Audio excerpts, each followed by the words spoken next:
think about these days, all I think about these days is getting at that goal that's in my heart. I need a reason to believe, yeah, maybe a cure for my disease. That song is by Blaine Long. My name is Matthew Blades. Meet my friends. Hi, it's Tim. And Beth from the Mulhausen Group Real Estate. We are so proud to sponsor another episode of Learn from People Who Lived It. You can catch us at tmgphoenix.com. That's a good group of people right there. Hi, it's Matthew Blades, host of Learn from People Who Lived It. And a reminder before we get into today's show that each of these episodes is presented uninterrupted with the support of the Mulhausen Group, with the support of ASI or Advanced Systems Integrations. They design and install cutting-edge audio and visual equipment. So if you're on the IT staff or you're the IT director, please reach out to ASI. This audio visual integrator has offices in Minnesota and in Scottsdale and 2 decades of experience. And the cool thing about them, they pay real close attention to that last 5%, which is the one that drives you and I crazy. We've got a link to ASI in our show description, or you can go there yourself by visiting asi-av.com. Welcome to another episode of Learn from People Who Lived It. My name is Brandi Stahl. I am 44 years old. What story are you here to share? I am here to share a story of the aftermath of an abortion, life support, purpose of living, infertility, the power of a gift, and how to find gratitude and joy in order to pay it forward to others. That's extraordinary. Who do you hope hears this? Anyone that's living life in shame, regret, embarrassment, hate, failure, but also anyone that is willing to acknowledge, accept, forgive, find the courage, hold on to hope, life, and a purpose to find your way back to you, yourself, and to share your story with others. When I met our next guest, she was working alongside my wife in Kansas City. She's with us today for Series 2 of Learn from People Who Lived It and everything that she just mentioned. I feel like, and Frank, you probably felt this too. And by the way, let's welcome Frank Bavacqua to Series 2 as well. Hello, sir. Hello.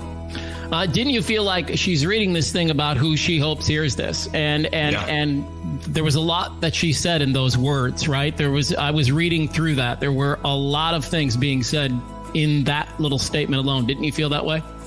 Yeah, and we talked about it before that so many of our guests, their experiences are unique, but they apply to so many people. So I'm excited to hear more about Brandi's story and see all the people out there that can relate in some way. Yeah, well, you mentioned it, and we're going to get there eventually with regard to abortion. But there's also, a pregnancy and a car accident and a bout with her infertility.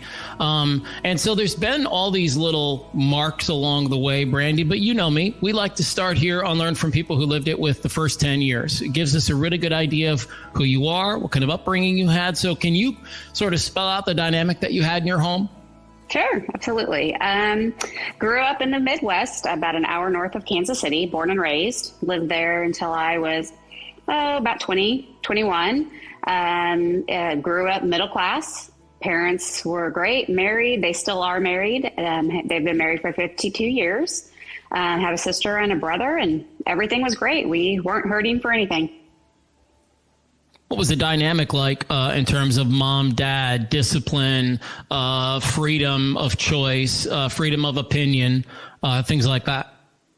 Mom and dad were great. My dad was a sheet metal worker, so he was in and out with work through Kansas City, worked, built things, built a 4-story playhouse for us in our backyard, so it was pretty phenomenal. Everybody kind of knew where we lived growing up. My mom was a hairstylist as well, so I definitely followed in her footsteps. So my dad built on a shop to our house, so she was always around. When you are a teenager, what is happening in your life? Because what we're going to crawl to, and we're going to get there a little quicker than maybe we have in Series 1, but let's get to these moments that matter a little bit more and get there a little quicker. When you're a teenager, you're in a relationship with a guy, and you guys eventually end up pregnant. Okay, that's where it ends. How did you get there? Oh, Well, I think we all know how I got there. Let's be honest. He was my high school sweetheart, fell in love, thought he was my everything, thought he was always going to be my everything, broke up on and off through, oh my gosh, years of high school. And when I had graduated high school, sometime after that point is when I became pregnant, the summer right after I graduated. And unfortunately, he was 2 years behind me in high school. So he was, I think, a year and a half younger than me. But in school, he was 2 years behind me. How are your families handling this news? Oh, it was devastating, I think, for all of us, especially for myself and this other person. We were very, very scared. I felt very alone. His mother had him at a very young age, so I felt like I could maybe turn to her, and I believe I told her first before I told my parents. And I think from the very, very beginning of it, as we all kind of sat down and cried, she just kind of, was like, I think you should have an abortion. And that's kind of what I got from the lady when I found out I was pregnant. That day when I went in is, she told me from the very beginning, you know what to do. You can have an abortion, because I was devastated. My world was just flipped upside down, and that's not what I wanted. I just couldn't believe that was the first word out of everyone's mouth when they found out. Yeah, let's pause this here for just a second, because you're how old? 18 years old. And so you have a boyfriend who is, like you said, a little bit younger than you. He's in high school. You're just out. Do you have a plan? I mean, do you guys entertain this idea of we should have the baby and we should try to make this work? Or is there so much in your ear about having an abortion that you don't even think about it? We both, I never said I wanted to have an abortion. He didn't really either, that I remember. I feel like that was so long ago. I'm pretty sure we were both on the same page of we can do this. His mom had him, I believe, when she was 16 or 17. She was looking at it from her standpoint of, hey, this is hard and you don't know what you're getting yourselves into. For me and this other person, I think we were gung-ho about doing it and having this child and doing the best that we could. But then we broke up again. And I knew at the point when I finally had to make my decisions, again, for all the wrong reasons, for all the wrong people, that I feel like I made my decision. It was devastating to me that I knew we would never end up together forever. I knew we were never going to be a family, and I would probably be a single mom the rest of my life. So there were things that I had to try to think about for my future. And to me at the time, it just made sense to make it all go away. To make it all go away. Well, and you and I had some conversations prior to this recording where, you sort of alluded to the fact that almost everybody in your life was pointing you in that direction. Nobody was really presenting you with any alternative. That seemed to be, if I'm not mistaken, a very one-lane highway for you. Am I wrong about that?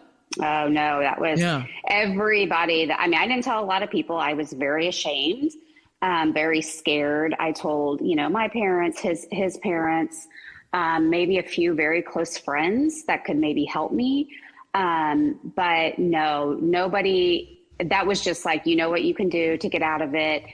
People do it all the time. And now that I've gotten older, I think back, I'm like, why didn't anybody ever bring up adoption? I'm like, adoption and abortion are two such similar spelt words that mean so much different, that I just wish somebody could have said, well, have you ever thought about adoption?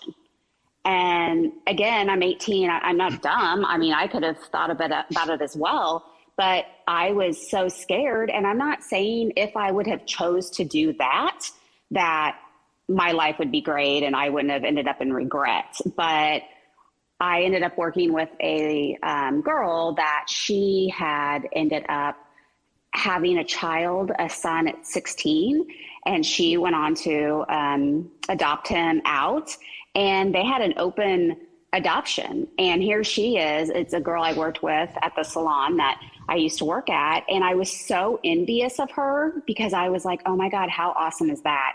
That here's this open adoption. She's not raising this child. She has given this child up to parents that couldn't have a child, but she still is like, hey, I gave birth to you. I'm your birth mom, but like, let me come watch your soccer game. You know, it was just, nobody had ever put that in my mind. And I just wish that the word could have been switched around on me. Yeah, and hindsight's 2020, right? And it's like I know that you spent some time listening to that podcast that we released with the psychiatrist Brandi about moral injury, and we talked about abortion being one of those things. Dr. Frank, I want to bring you in just because of the fact that you may deal with this from time to time, but let's say well, we don't have to pretend. You're Brandi. You're 18. You're getting one-sided information, and then you make a choice. And, what are people getting right and wrong in that situation? Because it would seem to me like everybody's got the solution, but nobody's really going to have to deal with the repercussions other than you, Brandi. Mm-hmm. Yeah.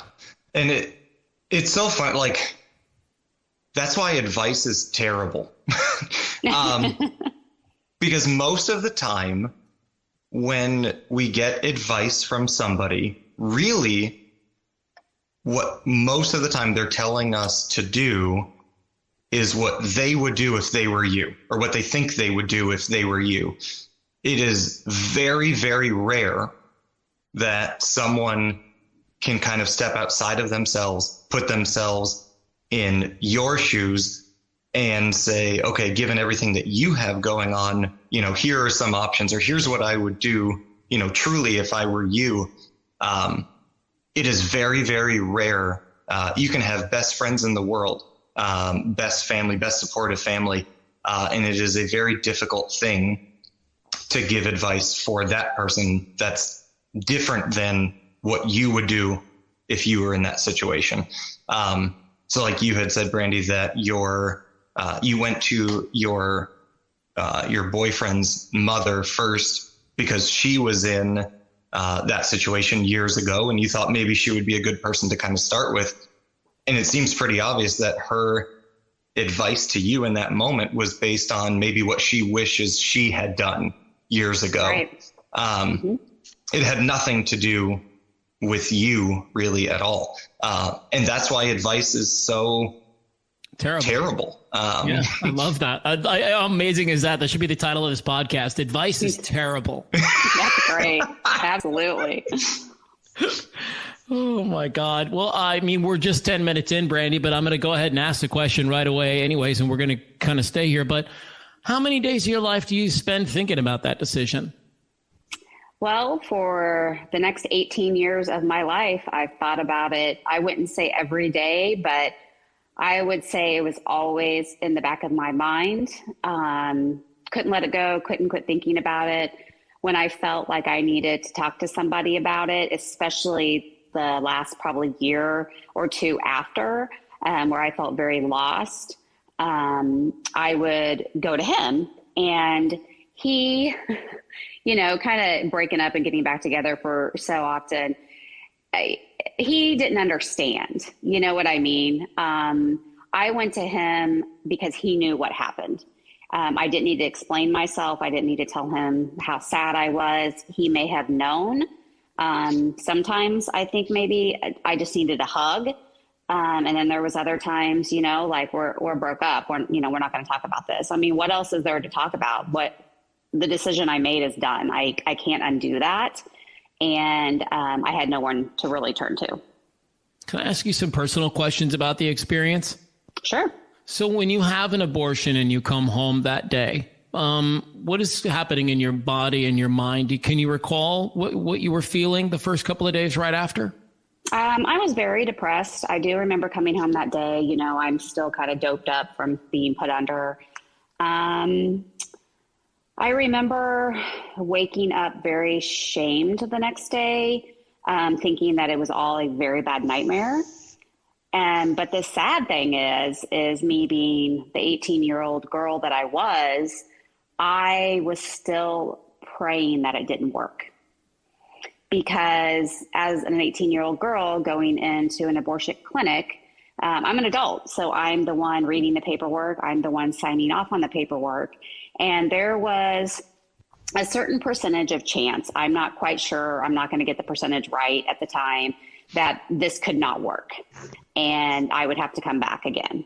And I remember holding on to that hope that, and this is kind of really sad for me looking back, being this child, as I got pregnant when I was on the birth control pill. And I do think that that needs to be said, because I felt like I was doing all the right things.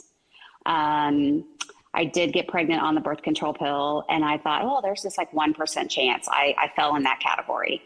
So I'm going to fall in the category of this 1% chance that abortion isn't going to work.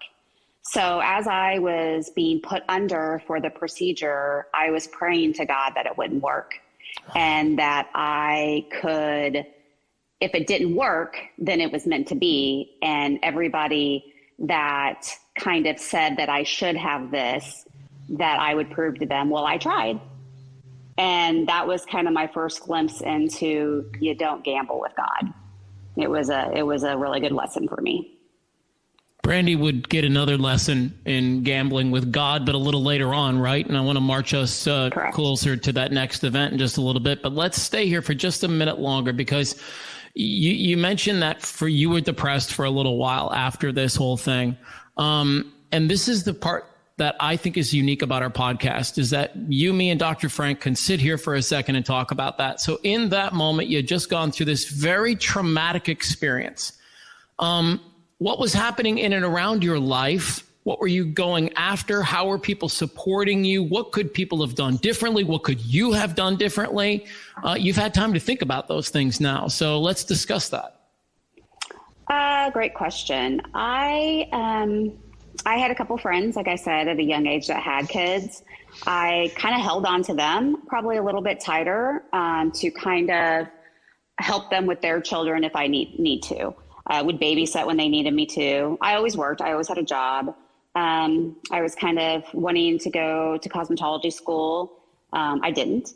Then I, did take some courses in business, and I wanted, to continue in college. But I didn't, because I let what I chose to do control me. Even though on the outside, people would be like, I never knew anything was wrong with you, because I am a very happy-go-lucky person, a big talker, a big want to know people, be friends with everybody, that nobody knew inside that a little piece of me was dying every day. So Frank, let me ask you, when, people are going to give you this terrible advice, right? All your terrible friends are giving you don't know advice. It's terrible advice at the time. That's the problem. Let's just assume it's going to be, right? Let's just assume it's going to be. But so, all your terrible friends are giving you all this terrible advice, right? Don't they have what is their responsibility to then stick around and be part of the solution? And that's the thing. I think a lot of times when people give advice, they think they are solving the problem, right? In this case, in a very blunt way, their advice was to kind of make the problem go away. And then from their perspective, it's over. So to them, there is not an ongoing problem. And Brandi, I think you kind of described it perfectly. Like, no one around you knew that there was an ongoing problem or struggle. For the most part, I bet most people around you probably felt like, cool, we avoided that crisis. But for you, really, it was the start of that crisis. Mm-hmm. Well, and I also would like to say that nobody knew that I really had an abortion. I mean, clearly my family, his family, him and I, my very, very close best friend knew, but the other people maybe that knew that I was pregnant, I just said I had a miscarriage, because I could not bring myself to admit that I had that. I couldn't say the word. I mean, it took me 18 years before I could even say the word abortion, be in a room with the word abortion. If it's on, the TV, if anybody's talking about it, I would run and hide from it. I can imagine. Wow. And we all do that, right? We all have like our thing. And the moment we're in a space where we're forced to deal with it, it feels disgusting and nasty and gross. And we just want to run away from it, right? That's the thing. But and you're saying you ran for 18 years. For 18 years, you were able to kind of avoid it. Me too, right? For 20 some odd years, I was kind of able to avoid it until I wasn't anymore. And so what was it for you, Brandi, what was the wake up call that charged you with, all right, enough hanging on to this. I got to get on with my life. Well, the next kind of, I guess, step in my story is with my car wreck. That's when I really realized that I felt like God was teaching me a lesson. I felt that, living through such a horrific accident that I should not have walked away from, that God was like, hey, you're here. You're here for a reason. I need you to figure out that reason, but also to prove that life is very precious and life is a gift. And I might have taken that, but I saved you. What are you going to do with it now? So give me some context here. What year is the abortion? What year is the car accident? Abortion was August 29th, 1995. Unfortunately, I know that date really well in my head because every day that came around every year, I would relive it every minute of the day. I knew exactly where I was going, how I was feeling when I got home. My car wreck happened on June 9th of 1997. And in those 2 years, you would describe yourself as maybe depressed, a little bit anxious, in a tough spot, right? Coming out of that whole cycle? Yeah. And I don't think I really knew how much I was depressed or anxious at the time until now, later on in life and getting older and figuring it out more and putting the pieces together. But I can definitely say, going, to school, taking some business courses, still hanging out with my friends, going out, everything was great. But deep down inside, I was holding on to that, and the depression probably started growing, but I didn't know where to turn. It wasn't like I was going to go to my parents and talk to them about it, or, you know what I mean? Again, like I said, what's done's done, I kind of have to own it, but I don't have to talk about it, So Dr. Frank, let's just get to that, and then we're going to get to this accident, Brandi. But Dr. Frank, let's talk a little bit about owning that, right? Because at some point we all have to learn that we need to set it down. That is the ultimate lesson, unfortunately. How do you do that, man? Because it's different for everybody and there's not any one way, but give me a couple of ideas. I mean, how are we going to set something like this down? I mean, so you want me to give advice right now? Because we already talked about that. Just terrible advice. If you could give me terrible advice, that'd be great. I think the same general rules apply to just about everybody in just about every situation, right? Step one is you kind of have to recognize that something is going on. Brandi, you kind of pointed out, it wasn't until later that you were able to kind of look back and realize maybe how much of a problem something was causing. And there's a million examples every day of people who maybe don't realize the problems that are being caused, or how much better something could be, or how much happier they could be, how much more weightless they could feel. I don't even think most people realize kind of the sludge that we carry, the emotional sludge, if you will, that we carry.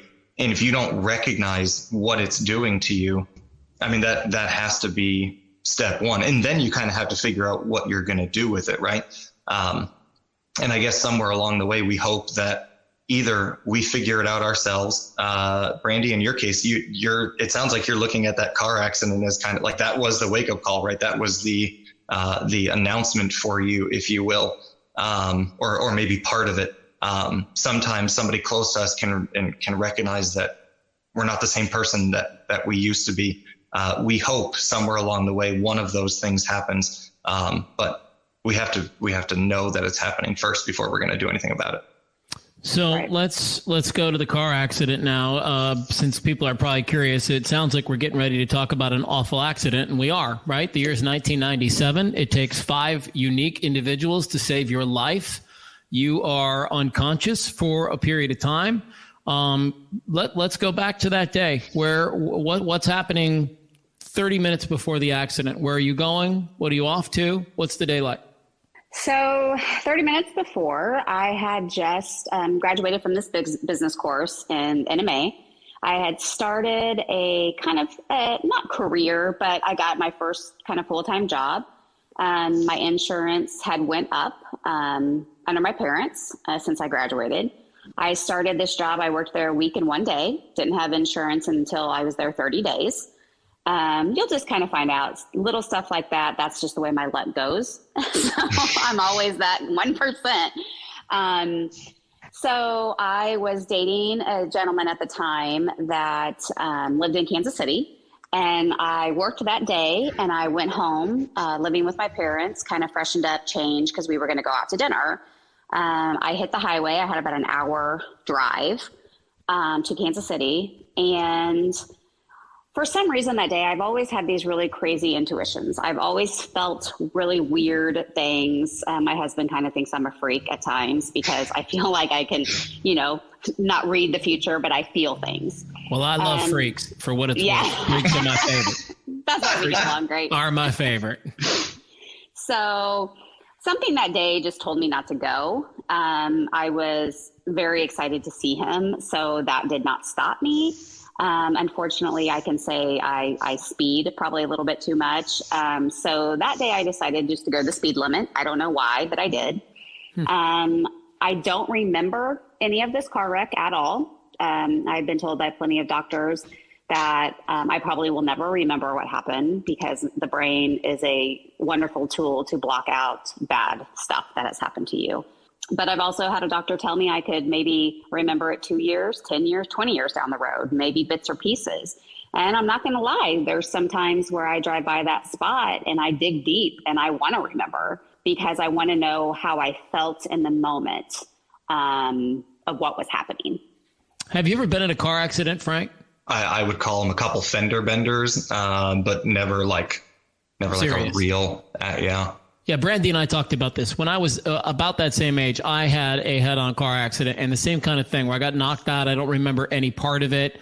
I don't remember the morning. I really I know none of the event. And the only way I would know of the event is because of, piecing it together with other people. And what's cool about what you guys are getting ready to listen to is the only way Brandi knows this story is by interviewing all of the people that were involved in the day. You're on your way to see this gentleman, and what happens to your car? So from what a gentleman told me, I was passing a vehicle at the time, and I had just passed the vehicle, and my car did a 90-degree angle turn off the side of the highway with me going 65 miles an hour. He said it looked like I was just driving to my deathbed pretty much, going 65, doing a 90-degree angle turn. I went down, struck an embankment, and my car went straight up in the air. He said like a red rocket. My engine was on fire. And I landed upside down first in a ditch and ended up rolling 3 times to come to rest upside down. And the only thing that saved me is my seatbelt that I was wearing. All the windows were gone. My car was like a pancake. And I try to look at these. I'll still try to, and from time to time, I look at these pictures and I try to remember, like, God, what was I thinking? Like, what was I doing? I do know that I did not break anything. I did not do any damage other than all my ligaments in my right knee I pulled, and clearly my lungs collapsed, which is a big deal. But at the point of when it was happening, I must have covered my face at some point because all of the glass from the windows were in the top of my head and in my hands. So I really give myself props for that because I really covered up like the moneymaker. You know what I mean? Like I was really smart. I was really smart.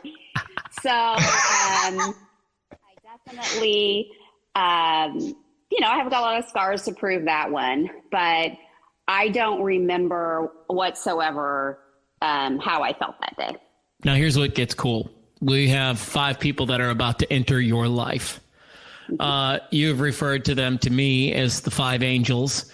And how many of us are going to be able to relate to a story where we went through something in life and, a few special people were right there to take care of all the things that seemingly needed to be taken care of at the moment.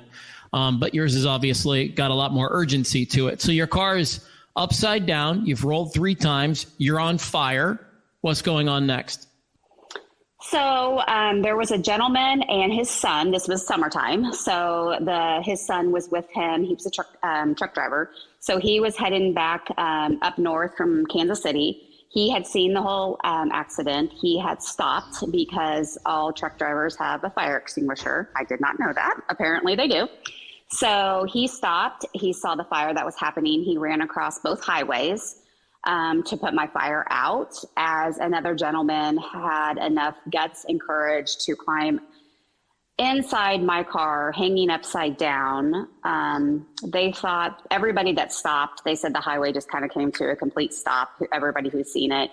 They said that they could see me hanging upside down by my seatbelt, and they all thought I was dead because there was no movement. The gentleman that I met, he took me to lunch after, and it was a really big eye-opener for me at that point because, again, I don't remember any of this. You know what I mean? I'm still trying to piece it together, and it was probably a month or 2 after this. We were sitting down for lunch, and I got to hear my story from his eyes, and he said, I have a daughter, and he was like, when I looked at you hanging upside down, he's like, you could have been my daughter. And the last thing that I would have ever wanted to happen if she was dead is for your body to burn in the car wreck. And when he said that, it was like it hit me of how serious this car accident was and why me? Why am I here? What is my purpose?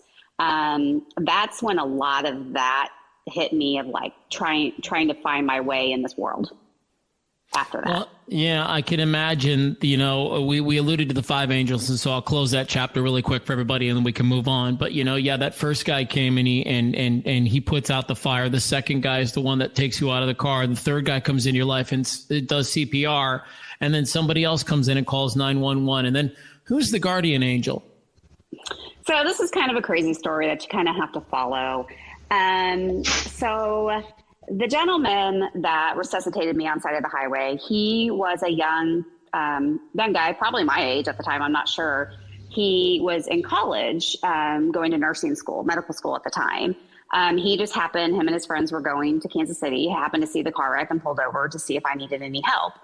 Well, when I had, got out of the car, crawled out of the car and kind of hit the side of the highway, I started a seizure and quit breathing. So the gentleman had resuscitated me, not once, but twice. And of course, nobody really knew at that time that 911 had been called because, car phones were out. You know what I mean? Cell phones weren't really around. And not a lot of people had car phones at the time. But later on in life, after I kind of pulled the police report and I read about it, it was a gentleman that I grew up with at church who had called 911. Of course, he has no idea it's me. So that was another crazy piece of the story as well. So this guy that had resuscitated me, his name was the same name as a gentleman that my mom dated before my dad. It's kind of a weird story. I know, this is so weird. So I have no idea who's anybody's name is. Okay. I have not met him. I don't even know my name at this point. After I was on life support for 3.5 days. After I got out of ICU and I got my own room, I guess I kind of remember this, but I kind of don't. There was 7 friends in my room and we were talking about all these people. It was like the best car wreck that you could have ever asked for. Like everybody was right there when I needed them to be to save my life. Right. So this guy that had resuscitated me, I don't know his name. I don't know anything about him, but I told my mom, I was like, hey mom, like, him. And my mom's like, no, Brandi, I don't know him. I don't know what you're talking about. And I remember like looking at her and I was very persistent and saying, him. My eyes were big. They were buggy. She said I looked crazy. And she just said, you know him. I know you know him. And she said she got chills head to toe, got up, walked out of the room. And of course, I'm not putting any of this together. I don't know anybody's name, again, to save my life. I don't know what these people look like. I know nothing. So later on, when we kind of got home, this is when we were trying to figure out who all these people were. They had all called the hospital to check on me. That's how we knew these people. So I was like, I need to meet them. I need to thank them. So I met all these people, thanked them, and we were talking, and my mom had brought up, do you remember when you were saying that I knew this gentleman's name? And I was like, I mean, kind of, not really. And she goes, well, you know what the weird thing is? And she goes, this is really weird. My mom doesn't really like to get into things like this like I do, like dig deep. Yeah. But she said, well, the guy's name that you kept saying that I knew, I dated a guy by that name. And I was like, okay, well, that's kind of weird. And she said, well, yeah, it was the same guy's name, but he's also dead. And I'm like, oh, okay. All right. Okay. So it's all coming together. And I said, okay. And she said, and he was from the little town that you had your wreck in. And I go, I just had this epiphany, aha moment. And I was like, he was my guardian angel. And my mom's like, oh, Brandi, we're not going to talk like me about that, because she is, again, like, not that she doesn't believe in that. I'm sure it just really wigs her out that this could be an ex-boyfriend of hers that is my guardian angel, but happens to be the same name of a guy that resuscitated me on the side of the highway, you know? And I was just like, Mom, it is. Like, I, again, in this weird intuitional feeling, I'm like, yep, it was him. It was him. And that's when I was like, I've always believed in God and guardian angels, but I knew that there was somebody else watching over me that day. That's incredible. Yeah, it's awesome. I am blown away. You are blown away. I can see the look on your face. You're blown away. We have heard a lot of awesome stuff that people have shared with us, but like, this blew my mind a little. Yeah. It blows my mind. It blows my mind. Mm-hmm. What are the odds of those things happening? They're so small. And I've always wanted, and this is maybe what I need to do today when I get off the phone with you, is I want to look up Bill White. I want to know where, and I've always thought, I want to go to his resting place. And, oh, that would really freak my mom out. But, like, you know what I mean? To see if I feel this connection, because I know that he was there with me that day. And it's just like, yeah, like, he's my buddy. Okay. All right. So we've all had our minds blown. That's just such a wild story. So now you're post-accident. Okay. Yep. And I would love to just pause in this moment to say that those two events in of themselves, boy, that could cause a lifetime of trouble, right? You could see where, you know, the abortion would be impossible to get out of mentally. And you could see where maybe the mental and physical damage of a car wreck could be part of your story for a long time too. Earlier, you mentioned that you had spent about 18 years feeling bad about it. And so I'm imagining that this accident almost compounded it in a way. But then you said something earlier where the accident might have been a little bit of the wake-up call too. So how can let's navigate those waters right now? Well, after the car wreck, I feel like I was, even though I was always this happy person, I was so happy to be alive. I was so happy that, like, here I can tell this amazing story of all these amazing people that I can't even remember. So life was great. I mean, I felt like I lived a lot more. I still live with regret, but I could probably say I still thought about it probably just as much, but I was just so happy to be alive. And I did feel that day almost claimed me, that I could have been the cross on the side of the highway. And so what am I going to do? How am I going to, what's the next step in my life? And I just kind of felt like I finally got out of my own way and went to cosmetology school, started dating my husband at the time. We went to high school as well, never dated in high school, but we're good friends. Started dating, started my career, and life was great. And after almost 6 years, we finally got married. And about a year, after the kind of newlywed stage wore off, we were ready to be parents. We talked about it. I couldn't wait to be a mom. He wanted to be a dad. We tried to get pregnant for a year by ourselves.